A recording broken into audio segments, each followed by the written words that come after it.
Assalamualaikum warahmatullahi wabarakatuh. Perkenalkan, saya Yuliza SPD, Guru Pendidikan Agama Islam SMP PGRI 1 Paloh, Kecamatan Paloh, Kabupaten Sambas.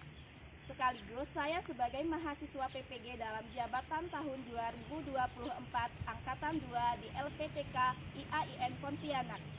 Pada kesempatan hari ini, Rabu 29 Januari 2025, saya akan melaksanakan uji kinerja praktek pembelajaran di SMP PGRI 1 Paloh, Kecamatan Paloh, Kabupaten Sambas. Praktek pembelajaran ini akan saya laksanakan pada kelas 7 dengan materi ruqsah dalam sholat. Berikut video uji kinerja saya. Selamat menyaksikan. Bismillahirrahmanirrahim. Assalamualaikum warahmatullahi wabarakatuh. Waalaikumsalam warahmatullahi wabarakatuh. Sebelum kita memulai pelajaran kita pada hari ini, mari bersama-sama kita berdoa. Untuk ketua kelas, silakan pimpin doanya. Sebelum pelajaran marilah kita berdoa.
Rapikan dulu tempat duduknya, sampah yang ada di sekitar kalian mohon diambil atau dibuang terlebih dahulu. Untuk lebih semangat dalam mengikuti pembelajaran kita pada hari ini, ayo bersama-sama kita tepuk semangat.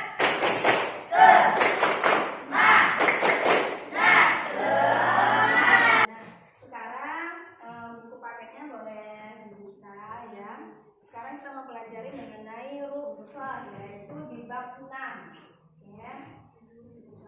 Nah, ada yang masih ingat materi kita minggu lalu, yaitu mengenai apa? Mengenai sholat ya. Kita minggu lalu itu belajar mengenai sholat, tata cara sholat, dan wudu. Nah, sebelum kita masuk ke materi kita pada hari ini, coba kalian ingat, apakah ada di antara kalian yang pernah merasa sulit untuk menjalankan atau melakukan sholat, baik itu karena sakit, perjalanan jauh, atau karena tidak bisa berdiri seperti biasa, ya kan, untuk ruku. Jadi bagaimana kalian melakukan sholat dalam kondisi tertentu atau kondisi tersebut? Ada yang bisa memberikan jawaban? Pernah, Bu. Saya pernah sholat dengan duduk karena saya tidak bisa berdiri seperti biasa, dikarenakan kaki saya terluka. Ada yang lain? Bu, saya juga pernah, Bu. Kemarin saya ke Singkawang di dalam perjalanan waktu sholat zuhur. Dan saya mengadanya setelah datang ke tempat tujuan. Nah, dari beberapa penjelasan temanmu tadi atau teman kalian ya, berarti kita dapat membuat kesimpulan bahwa Allah itu sangat maha pengasih ya. Ya, Maha Pengasih, Maha Penyayang, dan Allah itu memberikan kemudahan kepada hambanya untuk melaksanakan sholat dalam kondisi tertentu. Adapun tujuan pembelajaran kita pada hari ini dapat kita lihat ya. Yang pertama, ini peserta didik mampu menjelaskan pengertian rukshoh dalam sholat. Yang kedua, ini peserta didik mampu mengidentifikasi kondisi yang membolehkan rukshoh dalam sholat.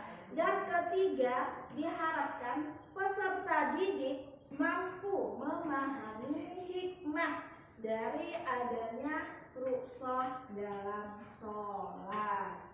Nah, ya, anak-anak, kalian semua pasti tahu betapa pentingnya sholat dalam kehidupan seorang muslim. Ya, karena sholat itu merupakan tiang agama. Dan Allah itu sangat mencintai hambanya yang senantiasa menjaga sholatnya. Tapi tahukah kalian, Allah itu Maha Pengasih, Maha Penyayang. Kemudahan dan keringanan yang diberikan oleh Allah kepada hambanya, kepada kita, untuk melaksanakan sholat dalam kondisi tertentu seperti sakit tadi, perjalanan jauh, itu merupakan salah satu bentuk kasih sayang Allah kepada hambanya. Oleh karena itu, pada hari ini kita akan belajar mengenai rukshoh dalam sholat, agar kita tahu bagaimana cara melaksanakannya meskipun dalam kondisi yang sulit atau kondisi tertentu. Nah, ini juga ya, rukshoh dalam sholat ini juga menunjukkan bahwa Islam adalah agama yang tidak memberatkan, tetapi menjaga keseimbangan antara kewajiban dan kemampuan individu. Nah, sekarang coba kalian perhatikan ke depan ya. Ini rukshoh dalam sholat. Apa itu rukshoh dalam sholat? Ada yang tahu apa itu rukshoh dalam sholat? Nah, rukshoh dalam sholat itu merupakan keringanan atau kemudahan yang diberikan oleh Allah kepada umat Islam dalam melaksanakan sholat ketika menghadapi kondisi tertentu yang membuat pelaksanaan sholat secara normal menjadi sulit atau tidak memungkinkan, seperti sakit tadi ya, seperti perjalanan jauh atau kondisi darurat lainnya. Nah, sesuai dengan penggalan redaksi pada Quran Surah Al-Baqarah ayat 286 ya, kalian baca nanti ya. Selanjutnya, mengapa harus belajar rukshoh dalam sholat? Ini ada 6 alasannya mengapa kita harus belajar rukshoh dalam sholat. Yang pertama, memahami prinsip kemudahan dalam ibadah. Kedua, tetap menjalankan kewajiban sholat. Ketiga, menghindari kelalaian dalam sholat. 4, meningkatkan ketaatan kepada Allah. Kelima, membangun rasa syukur. Keenam, mempersiapkan diri menghadapi situasi darurat. Selanjutnya, bagaimana penerapan rukshoh dalam kehidupan sehari-hari? Nah, contoh penerapan rukshoh dalam kehidupan sehari-hari yaitu yang pertama, qashar sholat atau memendekkan waktu sholat, jamak sholat, berarti itu menggabungkan sholat, yaitu menggabungkan antara dua sholat, contohnya zuhur dan asar. Yang ketiga, sholat dengan posisi duduk atau berbaring. Keempat, tayamum sebagai pengganti wudhu. Yang kelima, menunda sholat karena kondisi darurat. Keenam, penggunaan pakaian yang tidak sempurna. Untuk apa belajar ushah dalam sholat? Ini, kenapa kita harus belajar ushah dalam sholat? Dapat kalian lihat karena PowerPoint ini juga sudah saya kirim di grup WA, jadi boleh kalian cek ulang nanti untuk bahan bacaan. Jadi kesimpulannya, berusaha adalah wujud kasih sayang Allah untuk mempermudah ibadah. Dilaksanakan hanya dalam kondisi tertentu yang memenuhi syarat. Jadi, jika kalian sehat walafiat dan kondisinya tidak darurat, itu tidak boleh melaksanakan ushah.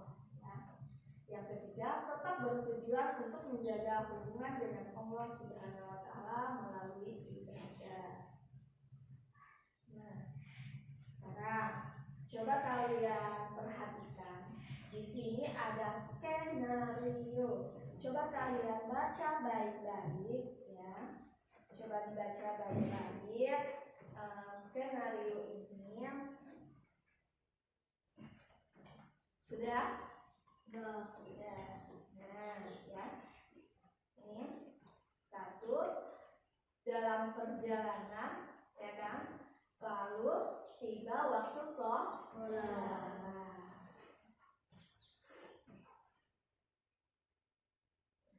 Bagaimana Islam memberikan kemudahan dalam melaksanakan sholat di kondisi tersebut? Ada yang bisa menjawab? Ada yang bisa menjawab? Ya, coba Aulia. Supaya Ahmad bisa mengadakan salatnya setelah sampai di tempat tujuan. Ya, benar.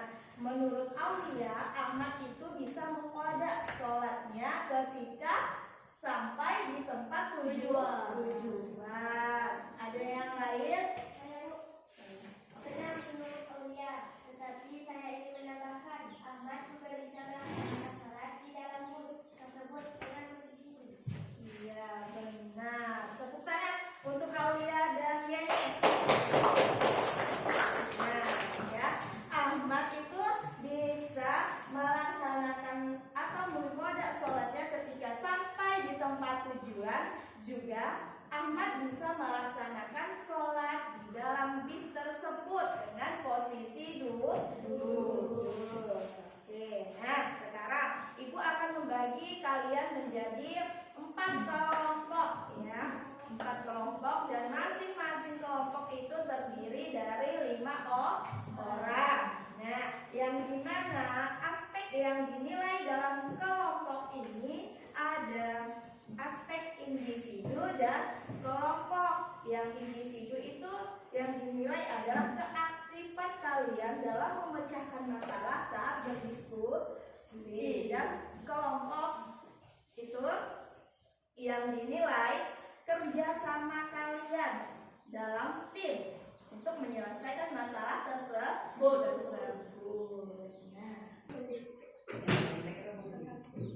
Sudah sesuai dengan kelompoknya masing-masing?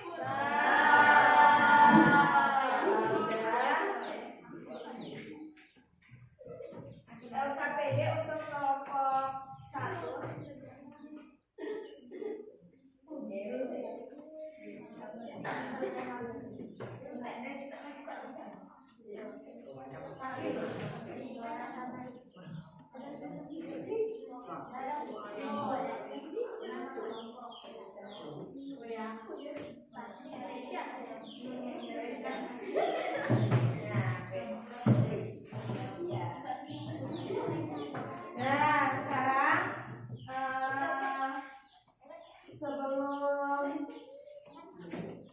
Nah, sekarang sebelum sekarang udah dapat semua LKPD-nya? Saya harapkan dibaca dengan teliti soalnya yang ada di LKPD tersebut. Kerjakan dengan serius dan kerjasama tim yang baik. Ya. Boleh kesempatan waktunya 30 menit selesai? yang dikerjakan, didiskusikan.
Ada yang ingin ditanyakan atau ada yang kesulitan? Kalau tidak ada yang ingin ditanyakan, silakan lanjutkan diskusi kalian.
Udah selesai semua? Kalau udah selesai, sekarang saya ingin kalian mempresentasikan hasil diskusi kalian ke depan. Setiap kelompok diwakili oleh satu orang. Dimulai dari kelompok 1, saya persilahkan.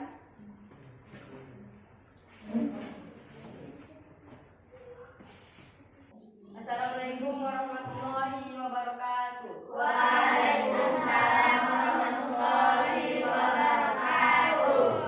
Saya dari kelompok 1 ingin mempresentasikan hasil diskusi dari kelompok kami. 1. Menurut kelompok kami, identifikasi masalah yang terdapat di dalam skenario tersebut adalah Ahmad bingung bagaimana tata cara sholat dalam kondisi musafir. 2. Kondisi yang membolehkan rukhsah dalam sholat dalam perjalanan jauh sakit. 3. Cara melaksanakan sholat bagi musafir yaitu bisa qasar atau dengan menjamak sholat. 4. Selama menyelesaikan tugas ini, kami mempelajari banyak hal tentang rukhsah dalam sholat yang sebelumnya belum terlalu kami pahami secara mendalam. Sekian dari saya. Assalamualaikum warahmatullahi wabarakatuh. Waalaikumsalam warahmatullahi wabarakatuh.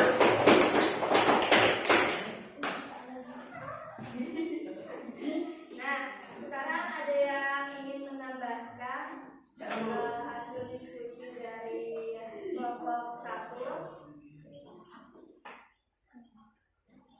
Ya Bu. Assalamualaikum warahmatullahi wabarakatuh. Waalaikumsalam warahmatullahi wabarakatuh. Kami ingin menambahkan jawaban dari kelompok 1 mengenai kondisi yang membolehkan rukhsah dalam sholat selain dalam perjalanan jauh. Sakit juga bisa karena ketidaksengajaan tertidur atau lupa, juga kondisi darurat. Sekian dari kami. Assalamualaikum warahmatullahi wabarakatuh. Waalaikumsalam warahmatullahi wabarakatuh. Terima kasih untuk kelompok 4 yang telah menambahkan. Tepuk tangan untuk kelompok 4.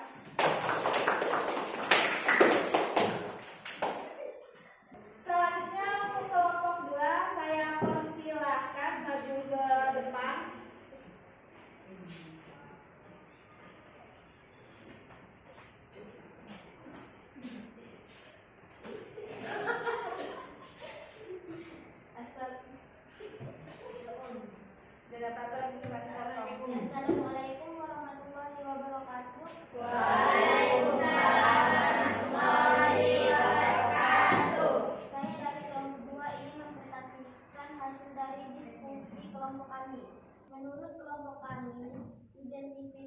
masalah yang terdapat di dalam skenario tersebut adalah Ahmad bingung bagaimana tata cara sholat dalam kondisi musafir. 2. Kondisi yang membolehkan rukhsah dalam sholat dalam perjalanan jauh. 1. Kondisi darurat cara melaksanakan sholat bagi musafir, yaitu bisa qasar atau dengan menjamak sholat yang bisa. 4. Selama menyelesaikan tugas ini, kami mempelajari banyak hal tentang rukhsah dalam sholat yang sebelumnya belum terlalu kami secara mendalam. Dari pembelajaran ini kami jadi tahu dan lebih paham mengenai rukhsah dalam tersebut. Sekian dari saya. Assalamualaikum warahmatullahi wabarakatuh. Waalaikumsalam warahmatullahi wabarakatuh. Tepuk tangan untuk kelompok 2. Presentasi kelompok sudah selesai. Saya ucapkan terima kasih ya. Sekarang ada yang bisa memberikan saya kesimpulan dari pembelajaran kita pada hari ini? Ya Bu. Oke, Nada. Assalamualaikum warahmatullahi wabarakatuh. Waalaikumsalam warahmatullahi wabarakatuh. Rukhsah dalam sholat adalah kemudahan atau keringanan yang diberikan Allah kepada hamba-Nya dalam menjalankan ibadah. Assalamualaikum warahmatullahi wabarakatuh. Waalaikumsalam warahmatullahi wabarakatuh. Jadi kesimpulan pembelajaran kita pada hari ini sesuai yang disampaikan oleh teman kalian Nada, itu rukhsah dalam sholat itu adalah keringanan atau kemudahan yang Allah berikan kepada hamba-Nya untuk melaksanakan sholat dalam kondisi tertentu. Jadi tidak ada alasan bagi kita untuk tidak melaksanakan sholat. Nah, bagaimana sekarang Ibu mau tanya, bagaimana pembelajaran kita pada hari ini menurut kalian? Apakah menyenangkan atau tidak?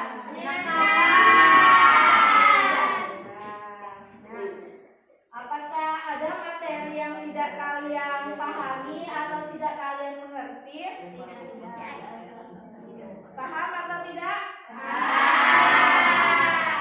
Dari evaluasi yang telah saya lakukan tadi, dari hasil diskusi kalian, semua mencapai nilai yang sangat memuaskan, yaitu rata-rata di atas KKM. Jadi untuk pengayaannya, ya, untuk tugas pengayaan, silakan kalian kerjakan di rumah halaman 155. Boleh dicek halaman 155. Ya.